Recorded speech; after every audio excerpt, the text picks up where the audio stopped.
v'derech hatom le'amad, v'moishav leitzim le'yashav, kim b'soyres Adonai cheftzoi, v'soyrasa yega yoimam v'loyla, v'haya ke'etz shosla al palgei mayim, asher pirya yitoin bi'itoi, v'aleu le'iboil, v'chol asher yasei atzliach, lo yichein harishoim, kim kamoitz asher tidfen ruach, al kein lo yakumu rishon b'mishpat, v'chataim v'adas tzadikim, ki yidei Adonai derech tzadikim v'derech rishoim toiveid.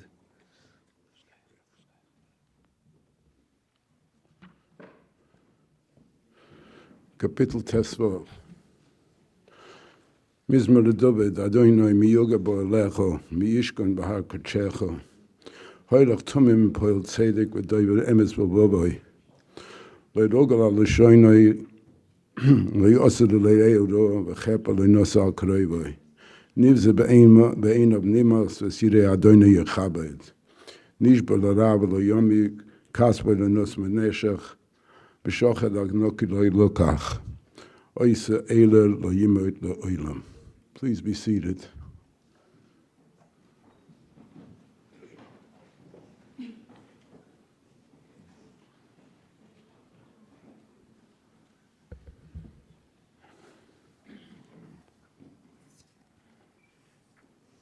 It's a very, very sad and difficult day for me. Yesterday when Reb Tzvi called me to be mevasser this terrible, terrible surah, I was just starting to daven. And since then, I really haven't come to myself.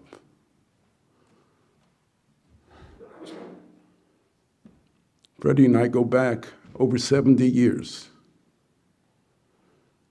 We were children together when his family lived near Wilshire and La Brea. My father had a shul by Highland and Olympic. He lived by Olympic and La Brea. There wasn't too many people living around that neighborhood, nor were there too many other children. So the two of us became friends, very close friends.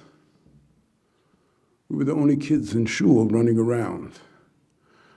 Only kids in shul who went out by Kriyas HaTorah to play.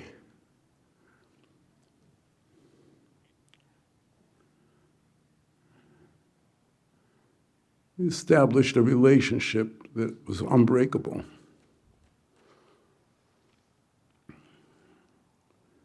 Even though, as the years went by and life went on, each one of us faced many challenges in life. I, in particular, had situations arising in my life that were not comfortable. But there was one person that always called me to see how I was doing and gave me, believe it or not, was mechazek me to go on. And that was Freddie. Every yontif, I would get a call from him. And vice versa.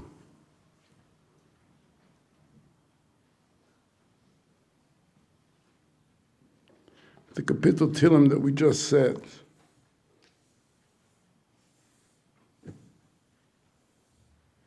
Mi yishkon bahar kochecho, heilach tumim mipoil tzedek, v'doiver emes b'vobel l'rogel al l'shoinoi, lo yosel le'eu roa v'chepa le'nos al kroivoi. That was Freddie. That was Freddie.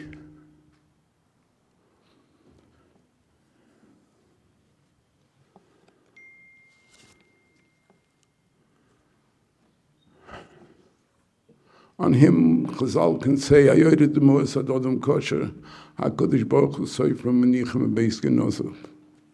He was an emestike odom kosher. He was righteous in everything he did. He was very, very honest. I think he was the most honest man that I ever met. Anish Yosher.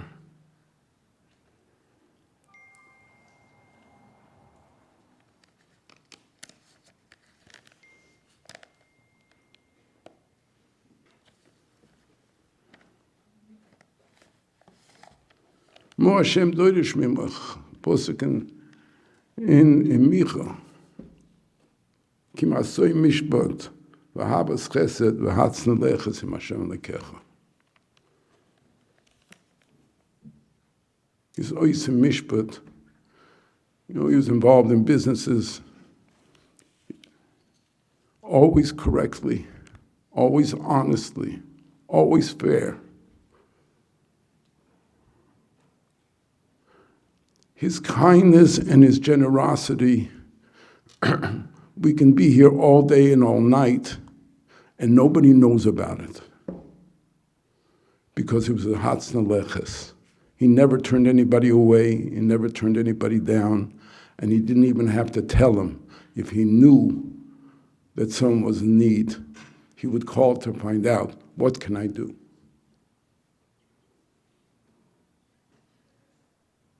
He lived with the Hatzna Leches.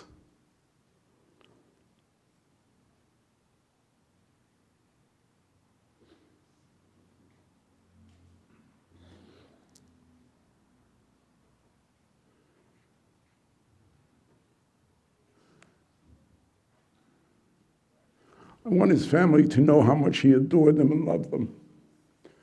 So many times, by all the girls, he would call me, needs a shidduch. I should help with this shidduch, I should help with that shidduch. And believe me, I tried so often.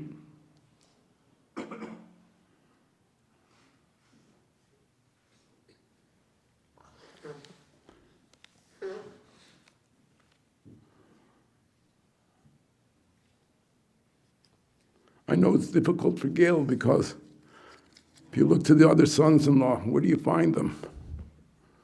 Such beautiful Edamer, such a doer that he set up. I was fortunate to have, for a period of time, Tzvi davening by us in the shul with his kindle Kaneinahara. And I would call up Freddie and I would tell him, you should come to shul to daven because you'd have such a nor from your beautiful Einiklach.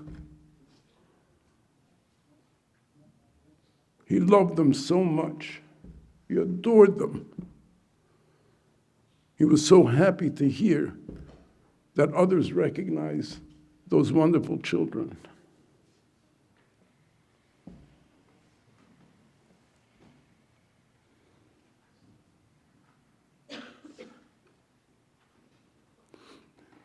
There's a Mishnah Novice by the Chamisha Talmidim shel Rabbi Yochanan.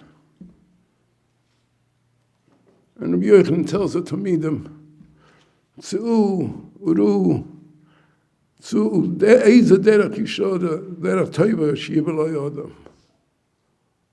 What's the good way that a person should choose to go into? Go. And there's all of the Talmidim said something else. The Belezer Roima said, Ayin Toiv. Someone that has a good eye, Epagint Yenem. Yeshua says, Chovet Toiv, a good friend. Yosi Oimer Shochen Toiv, be a good neighbor. Belezer Roima, Leiv Toiv. A good heart. So what did Rabbi Yochanan say from all these Manda Amars? Roya ani is divrei belozot mit divreichem. Someone who has a leiv toiv, he's a shochen toiv, and he's a chovet toiv, and he's a nine toiv. That, well, you want to describe Freddie? That was him. That was him. The chovet toiv. And I was fortunate to be one of those that could say that he was a chovet toiv.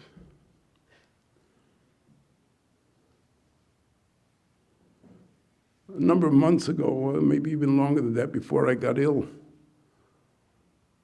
I went out to lunch with Fred. We spent a couple of hours together, reminiscing, talking about our families.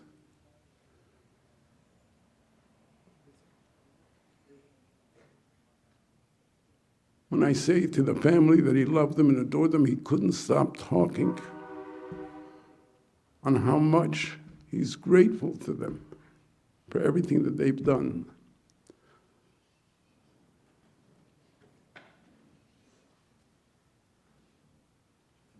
I'm not going to stand here and tell you Freddie was the biggest Talmid Chacham. He was not.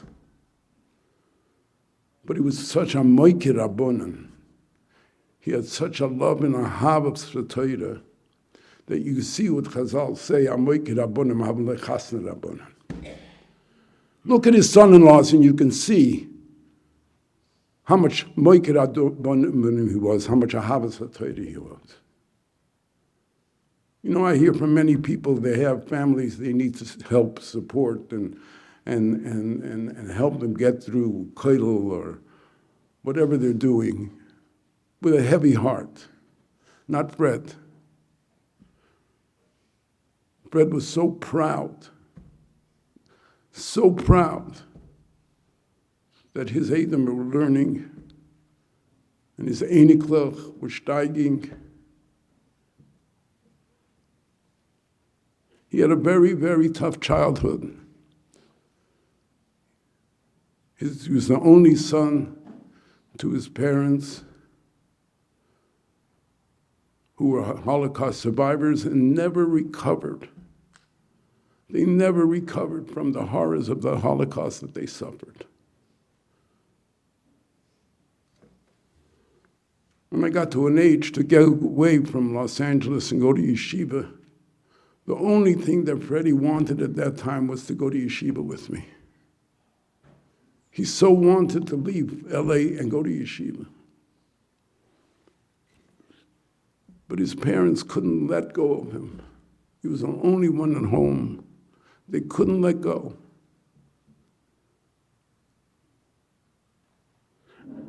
And all of us that had parents that were Holocaust survivors know that we lived through the Holocaust as we were growing up. We never stopped hearing the horror stories, the pain and suffering that they incurred. And although it's very, very important to relay it to our children, but they lived it. And Fred witnessed their suffering day and night. So it was very tough for him, very, very tough.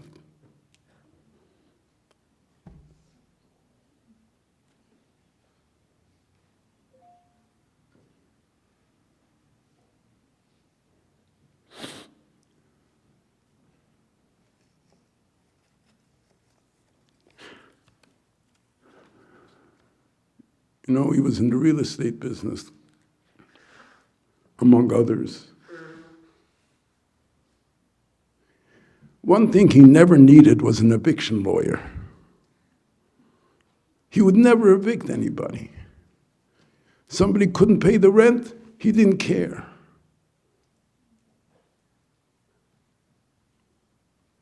He lowered rent when he knew that people were having a tough time. He wasn't asked, he wasn't begged, he wasn't pleaded with. He did it on his own. That was Freddie. Such a good person. Oise mishpat v'havas chesed.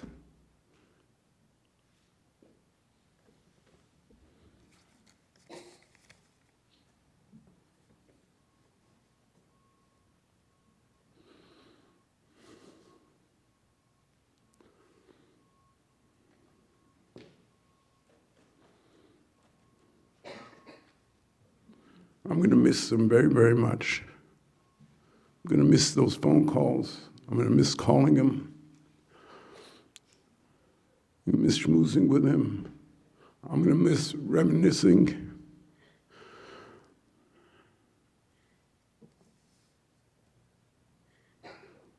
My parents, Leim Hasholem, went back with his parents to the old country, back to Bardiev.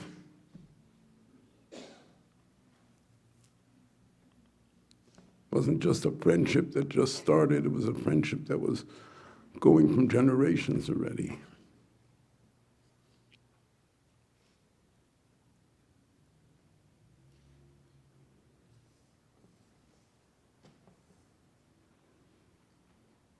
We were very different in many, many ways, but we were very, very close. I loved him dearly.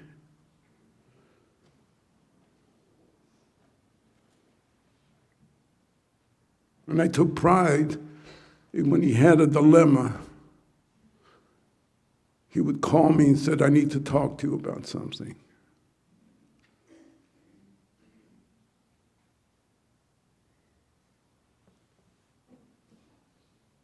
I was very happy that he confided in me and he trusted me, and vice versa. If there was something going on in town that he heard I was involved in, I got a call from him. How much should I give the rabbi? On his own. I always hesitated to call him for that.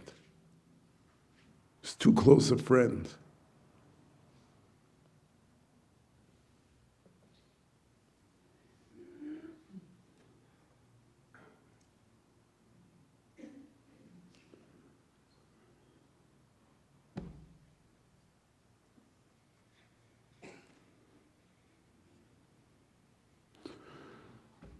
Come up for the Kisei HaKovod, they ask you a couple of questions. Sakta B'Piri established a beautiful family.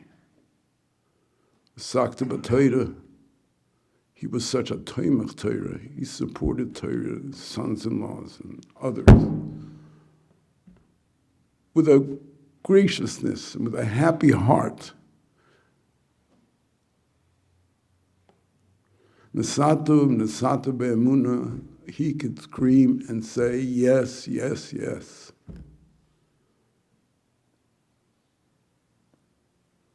So the Shad Shemayim is open for you, Freddie.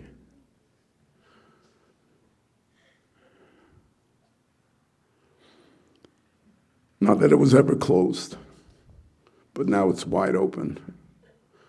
Now it's open for you to go in and go into your lechtige place in Gan Eden, which you deserve so much.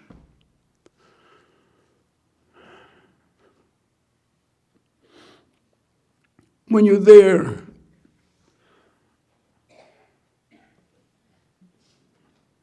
make sure you remember us, in particularly your wonderful family,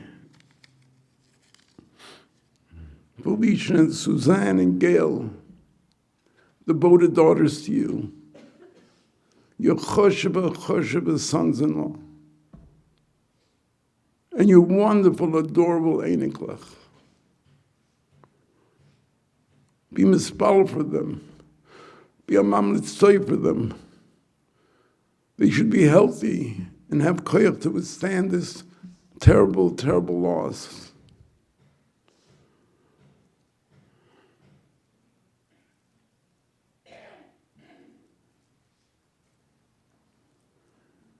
Freddie, you were always such a quiet person. Never wanted to make a rush.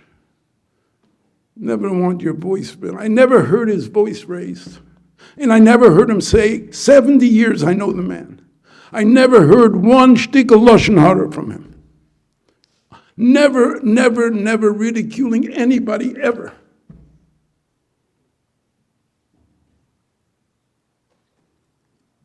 Maybe we would have been better friends had he. He was such a wonderful person, such a pleasure to be with.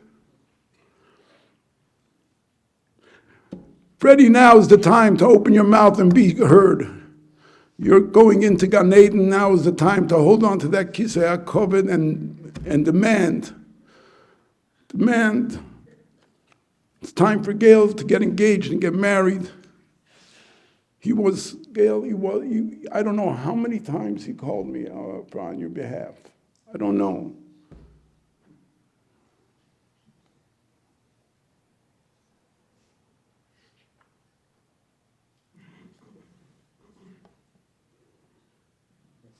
Be a mamlitz toiv, be a melitz yoisher for everybody. Don't forget to call me. Don't forget to remember me. Because I'm going to miss you very, very much.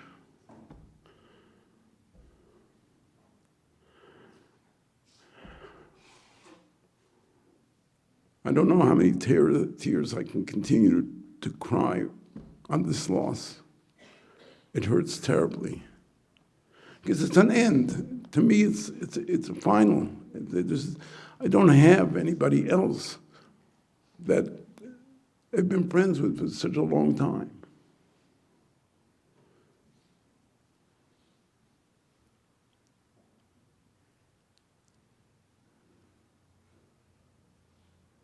And I have to tell you something, Freddie. Your passing was ma'oder tshuva to so many people. It was a misa. He died suddenly. You know, not long ago he called me wanting to know how I'm feeling. How's my walking going?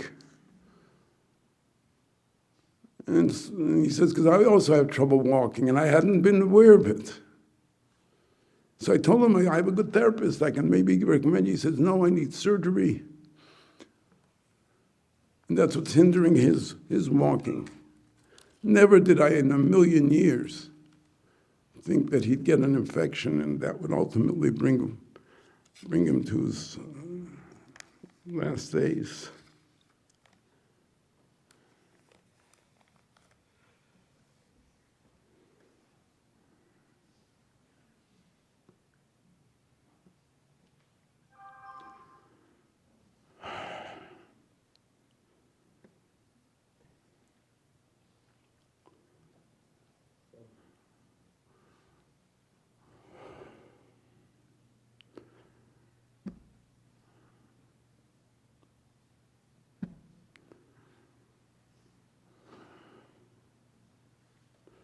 Standing here, I'm just reminiscing all those wonderful times that I had with him, the conversations that we had, the questions that he asked, and how he dealt with every single situation so correctly. He was an emsike ish yosher.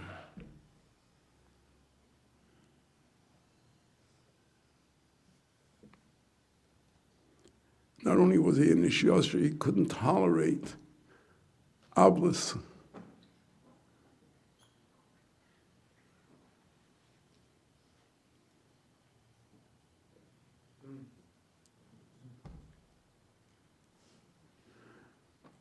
Tehei nishmasa yitzirura b'tzroir achayim, leich l'sholem.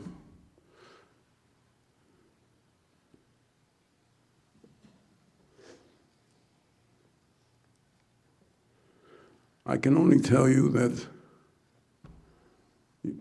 I might not be seeing you again, but I'll never forget you, Freddie. You're always deep in my heart, and you'll continue to be. And we're going to miss you very, very terribly. It's not that I had a daily contact with him, but our relationship was such that we didn't need that. It was a hava she'ein tluya b'dover. It was a genuine friendship and a genuine love for one another. I loved him very, very much.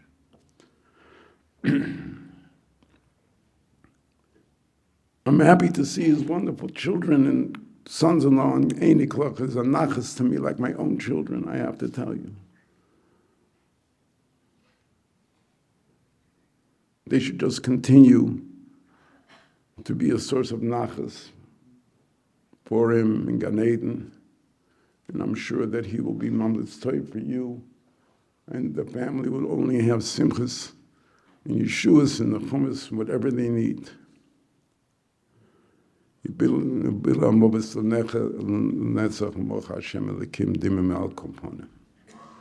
Call now on Binyamin, his Adam Binyamin, to say a few words.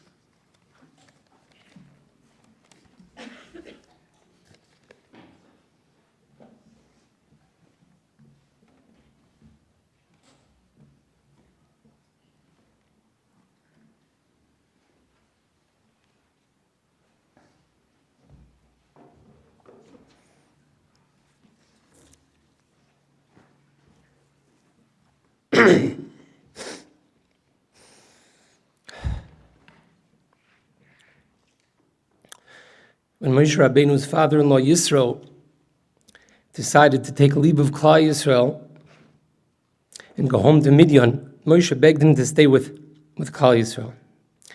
Ki al kein yodata chanosenu b'midbar vayisa lonu leinayim. Because you are familiar with our encampments in the desert, and you will be our eyes. Yisro. Yisro was the paradigmatic father-in-law. And the Torah describes him with one role, einayim. Yes, he had given wise counsel to Moshe Rabbeinu with clear instructions as to how to set up a proper judicial system. But Moshe Rabbeinu did not refer to Yisro's mouth filled with pearls of wisdom, nor did Moshe refer to Yisro's charismatic leadership abilities. He referred to him as the eyes, the einayim, because most critically, Yisro had a unique ability to see.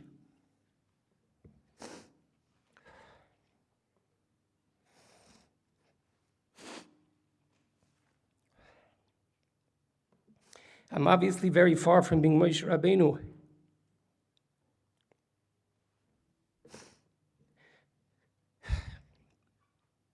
But I too was zeiche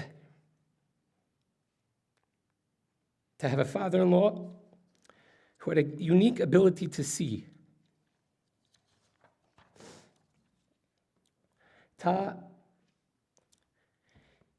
You did not have a way with words. They sometimes came out haltingly. You were not the life of the party, or even the most charismatic one in a boardroom meeting.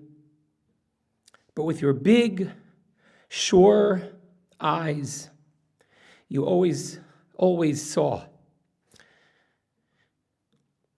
You were the einayim of our family.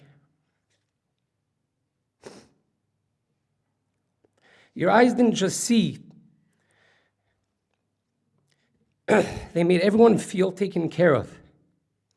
We all know that you were looking out for each of us, for your daughters, your sons-in-law, and your grandchildren.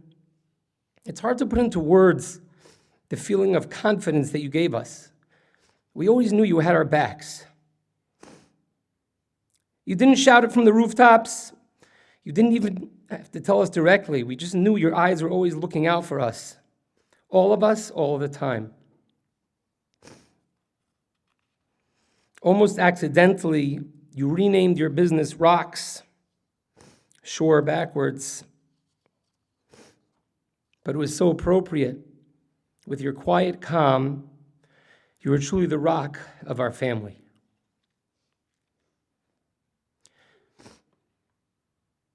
Your eyes, your einayim, were always active, quietly scanning the room for what someone needed. If someone mentioned even just once they were missing something, a phone charger, it was delivered to them the next morning. Before anyone was even thinking about breakfast, you're already home with a dozen bagels from the store for the 3 people staying with you in the house. If something was amiss in one of the bedrooms for one of the guests in your house, it was fixed before the next visit because you saw and you cared.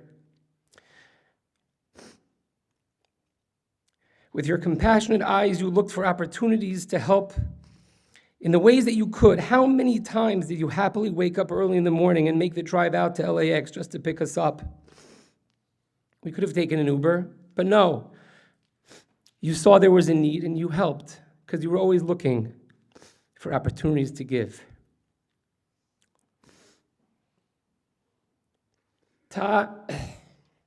When you looked with an amazingly understanding eyes. You did not look in order to impose your will. You looked and you saw and generously helped with the things that we wanted. You did not grow up in a world of yeshivas and koilim. But amazingly, you supported your sons-in-law in koil. No questions asked and no strings attached. You were so filled with his ayin tova.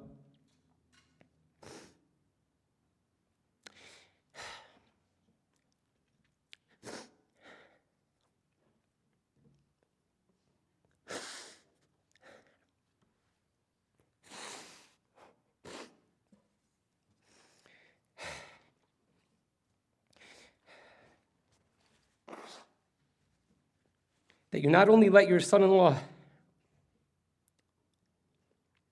take your daughter far away to Eretz Yisrael,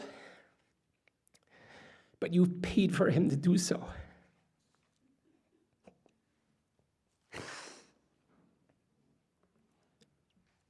The reason you did that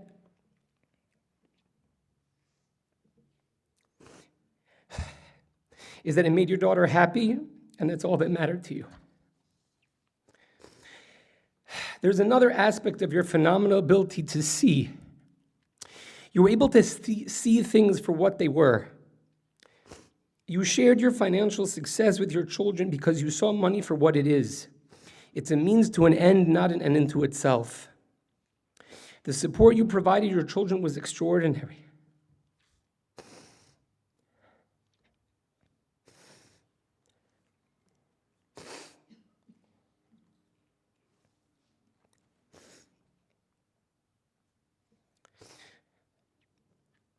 I want to say this very clearly.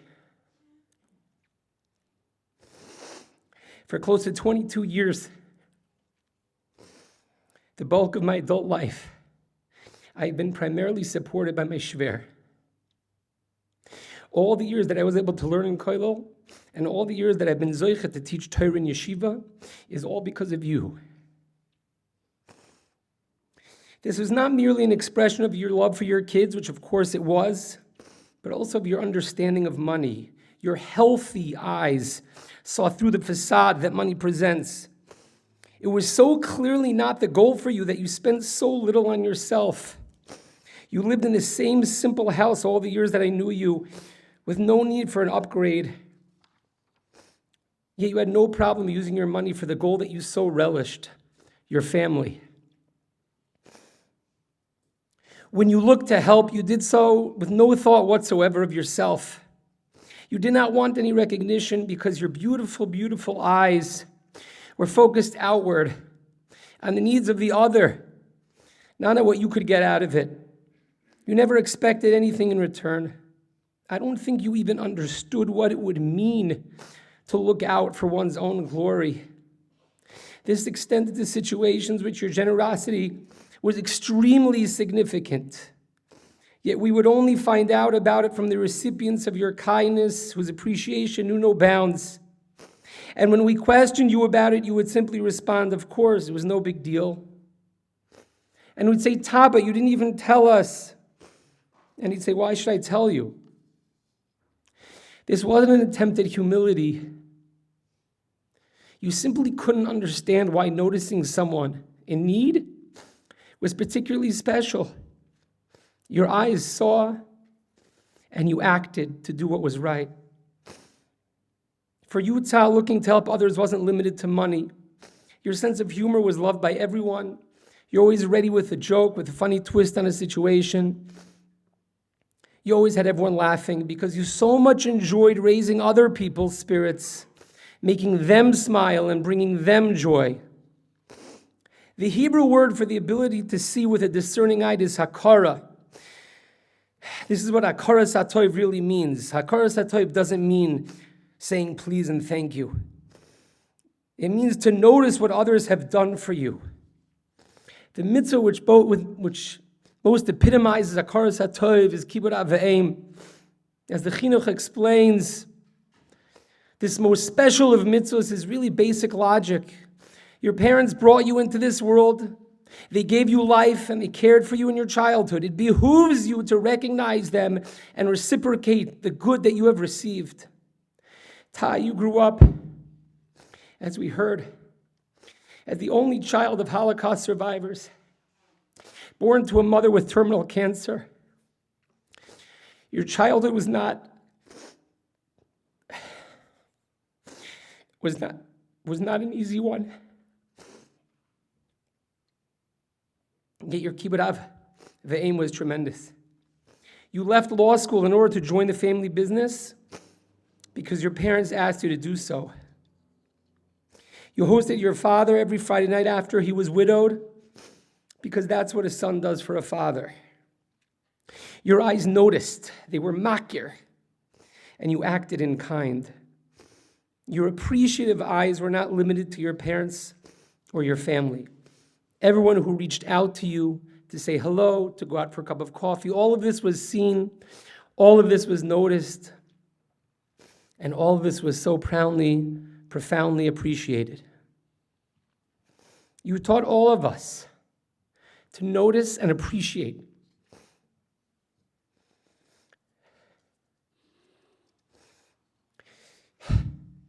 And I would be remiss if I didn't follow in your footsteps and thank your wonderful children who helped you through so much throughout the years.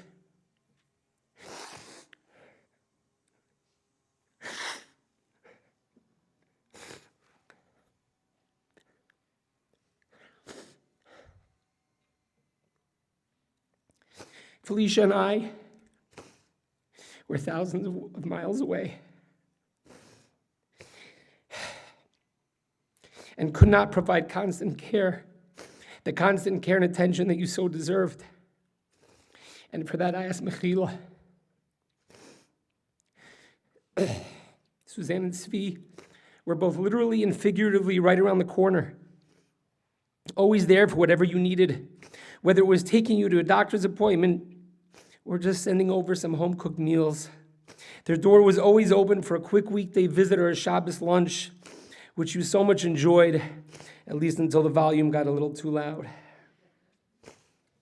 Despite being on the East Coast, Gail would jump on a plane at a moment's notice when she felt you could really use some company.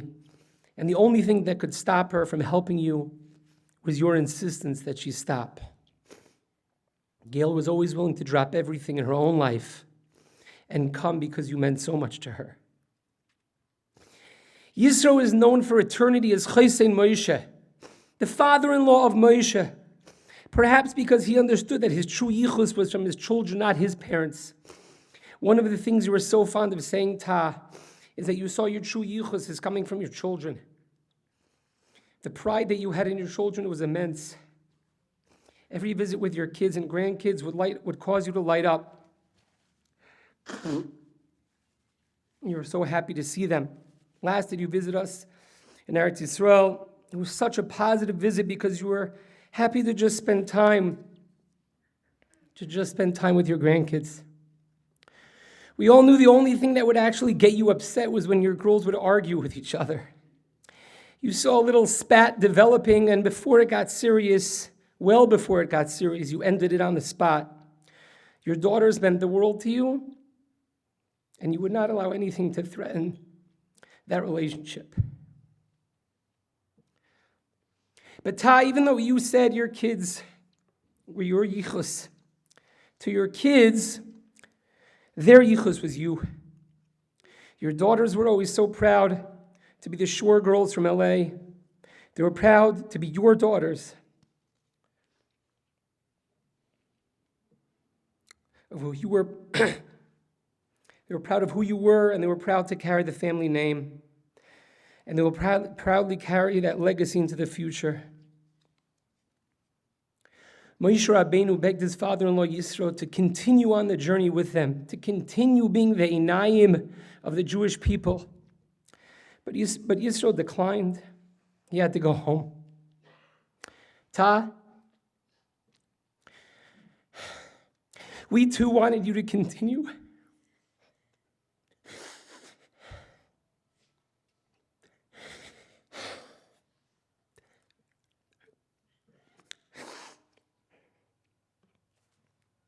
To continue with us on our journey, to serve as our ever-present Einayim. My last emails to you were about how excited you were to come visit Eretz Yisrael in just a couple of weeks, and how excited all of our kids were to see you. But Hashem had other plans. He decided, like Yisro, it was time for you to come home. Ta,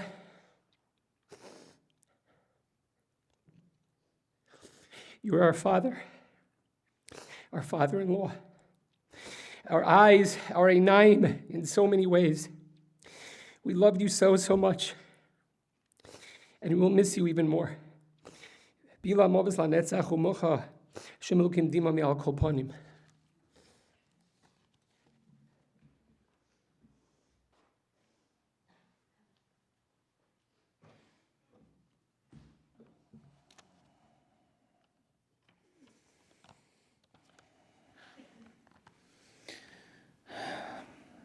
It's a difficult speech to give, to prepare, the one you never want to deliver.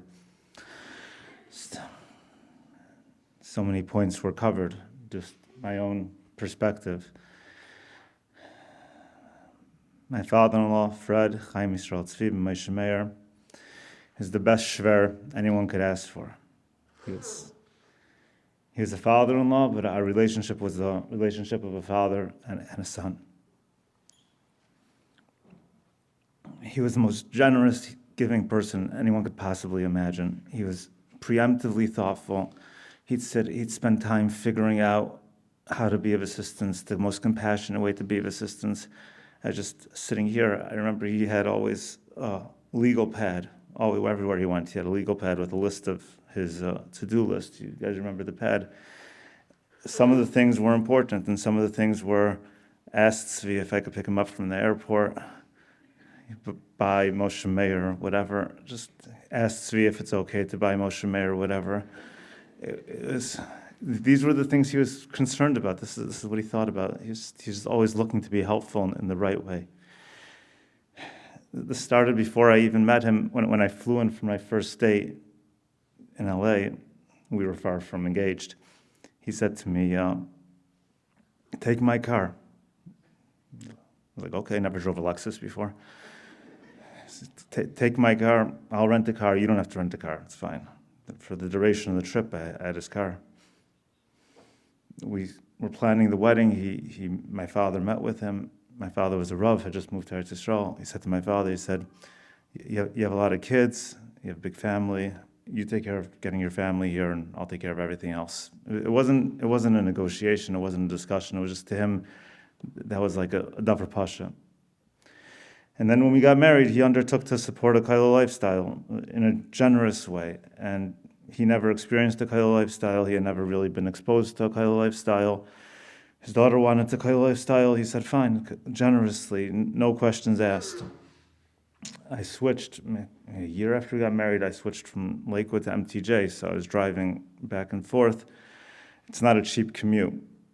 And I guess with chutzpah, I said, budget's going to go up because I have to drive to MTJ. And he said, that's fine. Just put it on the card. It's fine. We moved to Los Angeles, and Link offered us a position, required an additional supplementation from him. I undertook it, no questions asked. But it really wasn't about financial assistance, and it's not really what it was. He went with my mother-in-law, Badul Chaim, and they went out house hunting for us. He found us the perfect apartment in the right place across the street. He negotiated with the landlord. He signed the lease. He did every top to bottom. He wanted to make sure that we were happy and comfortable and doing everything we needed to do.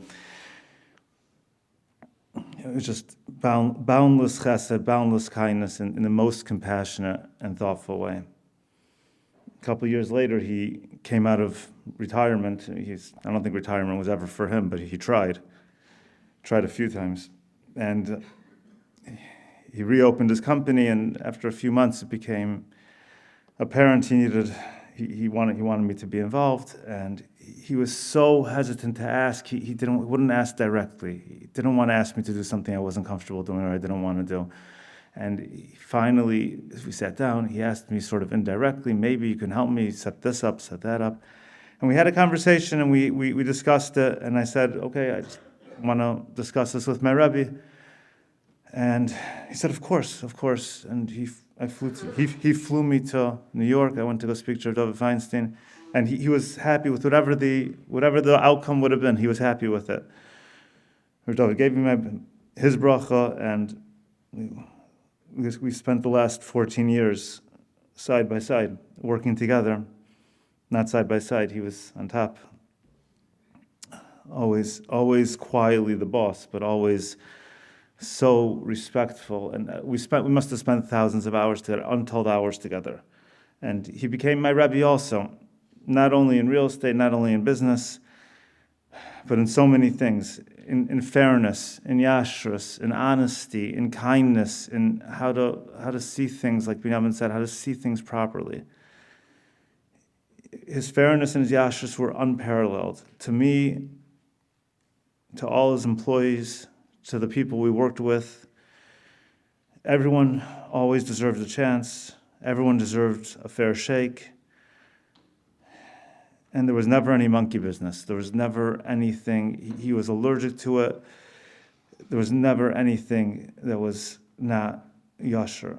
He thought in a straight way, he acted in a straight way, and he didn't know any other way. He was a straight, honest, and fair person through and through and through and through. And you know, that was it was something he created within himself. I don't think that was, it was just something he felt so strongly about.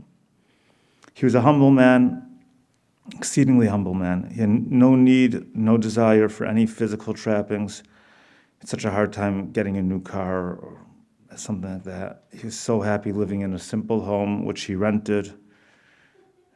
He rented the house because in his selflessness, he never wanted to move the girls. So my mother-in-law moved out, he moved in. And then the girls moved out, and he stayed. He had no desire to grow, no desire. Why shouldn't he stay? It's a good house, nothing wrong with it. He's paying rent. He had no desire to grow in physical possessions. He had no desire to lead a more luxurious or grander lifestyle. Just didn't talk to him at all. He didn't see a need for it. He had a tremendous respect for Rabbanim. And like the Rav said, he always felt so close to the ones that he had a relationship with. He had Fastman's, that's how he was close with. I remember we ate there sukkahs, homemade sukkahs, we ate together. There's so many. He had a close relationship with Rabbi Grossman. He had a close relationship, Yavad L'chaim, with Rabbi Burstein. Rabbi Burstein told me last night that your father-in-law was the Gadol Adar and Chesed. I've heard that from him before. He was the Gadol Adar and Chesed. He had a close relationship with the most unlikely people, Rebellia Kinneric. He was close with. They were friends. He was excited to talk to him. He loved Rabbanim. He respected Rabbanim, and that got passed on. And he would avoid lashon hara at all costs. No one could talk badly about other people in front of him, and he would tell me. He says, "That's lashon hara. Can't say that. Don't talk it." I said, "No, it's not really lashon hara. You're allowed to say it. It's lashon hara." He lived for his children. He lived for his grandchildren. He grew up with very little family, as we mentioned. He lived a little out of things. He lost his mother at a young age, and she was sick for most of his life. His father was a quiet man, and he was a quiet man. But he had such tremendous joy and nachas from his daughters, and they meant everything to him. And by extension, I was zeicha to be pulled into that. There's an incident, it's a little embarrassing for me to say, but I can't forget it. He asked me for a meeting 5 or 6 years ago. It was a time that he wasn't coming into the office that regularly. And he said he wants to meet with me, and he came in, and he said, "Can we meet in the conference room?" So I got a little scared, and it's like a little, okay. I didn't know what was coming. And he sat me down, and he was emotional, and he said, "I was raised in a quiet home, and I wasn't showing much emotion, and I didn't show much emotion. And I'm not good at that, but I want you to know, I never want you to be upset at me or feel put down by me. I'm never upset at you. I appreciate everything you do greatly, and I love you very much." And he just started crying, and he wasn't an emotional person, and he felt like it was so hard for him to do that. It was hard for me. It must have been incredibly difficult for him, but he just felt that that's something he needed to tell me, and it was so meaningful. It was the right thing to do, and he did it. There was no cause that his kids could ask him for to help that he would turn down. Everything. Yeshivas, kailulim, things he understood, things he didn't understand. And he loved to help people. Can you sponsor so-and-so's simcha? Can you sponsor this? Can you sponsor that? A fundraiser. We're doing a mailing for something. We're doing this. We thought we were doing tzedakah. We weren't doing any tzedakah. He was doing tzedakah. We would just bring him things, and we were the gabayim, if anything. medical treatments for people, all kinds of things that people will never know that he took care of.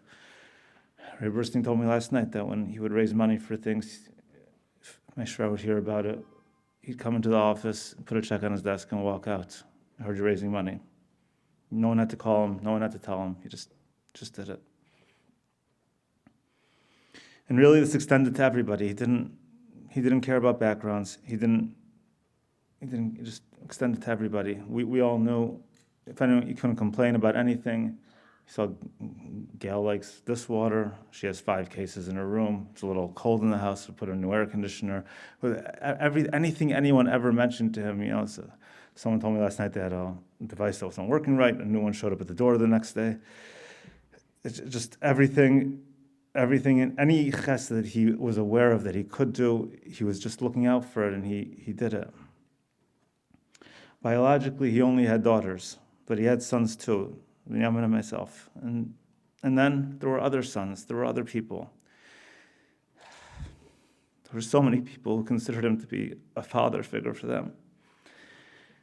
And they consulted with him, and he helped them, he aided them, he cared deeply for them. He had nachas from their successes, nachas from things that other people might not appreciate that they should be having nachas from. And he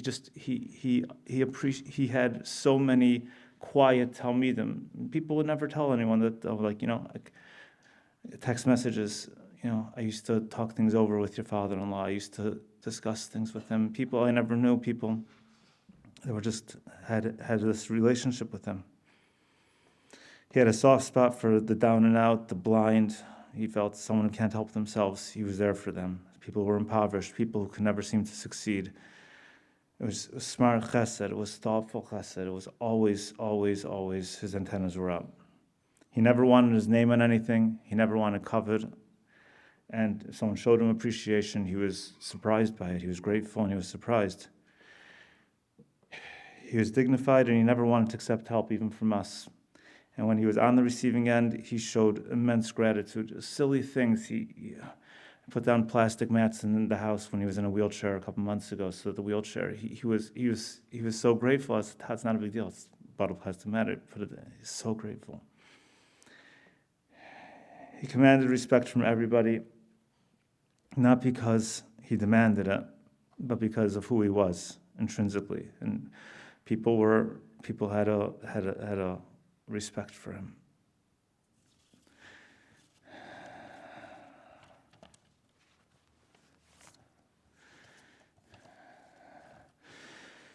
He loved his grandchildren, all his grandchildren, and he had so much nachas from them. He played with them, played chess with them, schmoozed with them. He loved so much to see them. He didn't like to travel, but he loved to go to Eretz Yisrael and see his grandchildren there. He's been planning a trip, and I said, "Are you sure you're up to going to Eretz Yisrael?" He's weak, and he said, "Yeah, I want to go to Eretz Yisrael and see the grandkids. I want to go. Felicia's going to come. She's going to get me. We're going to go." I went to his computer last night. There was two uncleared things on his calendar. It was Eliza's birthday, Moshe Meir's birthday. That's what he was thinking of. He never forgot a birthday, never forgot an anniversary, and he made sure that none of us forgot anyone's birthday or anniversary either. He was willing to give everybody a chance. Over the years, he hired and helped so many people who wouldn't have been the first choice, weren't necessarily the easy hires. And he was so instrumental in helping so many people turn their lives around. The outpouring of messages in the last day or so have been overwhelming, and in all the same nusach. He was a kind man. He was a nice man. He was such a thoughtful man. Got a message this morning from Yaakov Shlomo Rothberg, from Beli Knerk. Such a nice person, such a kind person. To his very essence, he was a good, kind man. That's what he was. A wonderful father, a wonderful grandfather, a wonderful boss. He imparted these values to his children: simplicity, respect for Rabbanim, to be kind, to be humble, and to look out for the downtrodden. On behalf of all of us, I ask Mechila. Suzanne and I were here. We were the closest, and closeness, we were able to be there, but we also have the biggest achrayas, and I want to ask Mechila for any lack of disrespect, any lack of gratitude. We definitely were not makar tov enough for. And And we ask that it be a Melus Yosher for all of us, all his children, all his grandchildren. Macha Hashem Lakim Dima Mi'al Kopanim.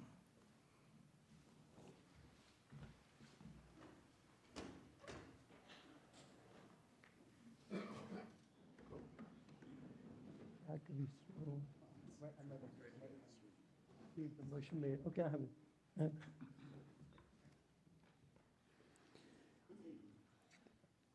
El Molei Rachamim, Shoichein Bamroimim, Hamtzei Menucha Nechoin Al Kanfei Ashchino, B'malois Kedoshim Utohirim, Kizoyar Kiyam Asirim, Es Nishmas Chaim Yisrael Tzvi Ben Moshe Meir, Sholach Loila Moi, Bavur Shenot Vutzdaka, Badas Koras Nishmasoi, Biganei Den Teimen Vuchasoi, Lochein, Balo Rachamim Yastireyu B'Seiser Knofav Loilamim, Vitzroir B'Tzroir Achayim Es Nishmasoi, Adonai Hu Nachalosoi, V'yanuach Al Mishkavoi B'Shalom, V'noimar Amen. Fur will be at Agudas Achim, 1022 South Downey Road. Shiva will be at 137 North Poinsettia. Today only, Mincha will be at 4:35. We're going to be Malava the Aron through the alley, then to Alta Vista.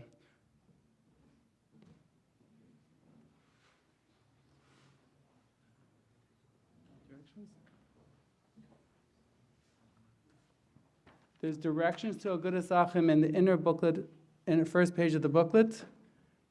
We're basically going to be taking the 10 East to 60 East, exit Downey Road.